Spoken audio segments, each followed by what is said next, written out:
వేములవాడ పట్టణంలో బహుజన సేన రాజన్న సిరిసిల్ల జిల్లా ఆర్గనైజేషన్ ఆధ్వర్యంలో భారతదేశ తొలి మహిళా ఉపాధ్యాయురాలు సామాజిక సంస్కర్త సావిత్రిబాయి పూలే 195వ జయంతి వేడుకలు ఘనంగా నిర్వహించారు.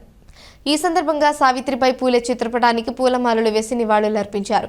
కార్యక్రమంలో జిల్లా అధ్యక్షులు జింకా శ్రీధర్ మాట్లాడుతూ మహిళా విద్యా సమానత్వం, సామాజిక న్యాయం కోసం సావిత్రిబాయి పూలే చేసిన సేవలు నేటి తరాలకు ఆదర్శమని పేర్కొన్నారు. ప్రభుత్వ పాఠశాలల విద్యార్థులు ఆమె జీవితం నుంచి స్ఫూర్తి పొందాలని తెలిపారు.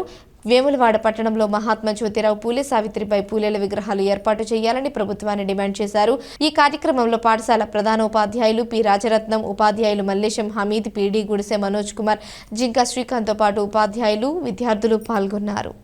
జయంతి సందర్భంగా బహుజన సేన రాజన్న సిరిసిల్ల స్టూడెంట్ ఆర్గనైజేషన్ ఆధ్వర్యంలో మహనీయురాలు, భారతదేశ మొదటి ఉపాధ్యాయురాలుగా, చదువుల తల్లిగా కీర్తించబడిన సావిత్రిబాయి పూలే గారి జయంతి వేడుకలను మీ మధ్య చేసుకోవడం కోసం ఇక్కడికి రావడం జరిగింది.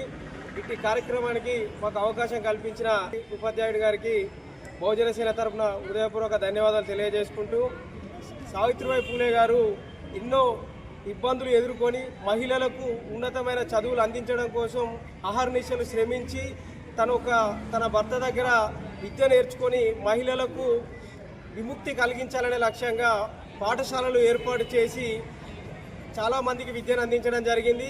ఆ మహనీయురాల్ని నేటి యువత ఆదర్శంగా తీసుకొని వారు కలలుగన్న జ్ఞానవంతమైన సమాజ నిర్మాణం కోసం యువత పెద్ద ఎత్తున ముందుకొచ్చి మహనీయుల యొక్క ఆలోచన విధానాన్ని ముందుకు తీసుకుపోవాల్సిందిగా ఆర్గనైజేషన్ తరఫున కోరుకుంటూ, మహనీయులు ఎంతో శ్రమించి మనకి సమాజాన్ని అందించడం జరిగింది.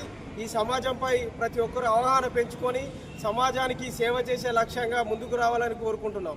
ఇట్టి కార్యక్రమానికి సహకరించిన గుడిసె మనోజ్ కుమార్ గారికి మరియు జింకా శ్రీకాంత్ గారికి మరియు కళాశాల ఉపాధ్యాయ బృందానికి హృదయపూర్వక ధన్యవాదాలు తెలియజేసుకుంటున్నాం.